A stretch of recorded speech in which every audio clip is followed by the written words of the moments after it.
Hey, what's up everybody? This is Eddie Rich, and today we're talking about mouthpiece buzzing for the soprano saxophone. Mouthpiece buzzing just refers to playing on the mouthpiece alone.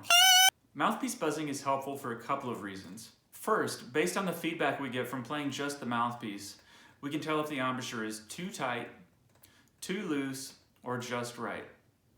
Also, buzzing helps us with voicing, which is the movement of the tongue up and down inside the oral cavity while we're playing.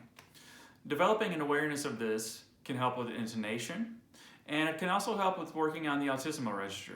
It's possible to play scales, arpeggios, and even songs with just the mouthpiece. But to get started, we need to establish a single note to use for home bass. For the soprano saxophone, we'll use concert C.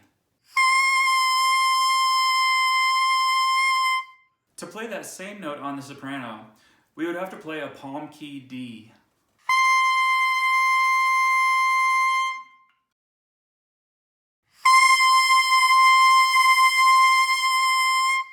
Now that you know what the correct pitch is, I'll leave you with a practice drone that you can use to practice along with. A couple more things before this practice drone starts. If you find the info in this video helpful and you want to see more content like it, be sure to give this video a thumbs up and subscribe to my channel. It really does help. Also, mouthpiece buzzing can be pretty strenuous, so there's no need to do more than 5 minutes a day of this starting out. And feel free to stop at the first sign of pain.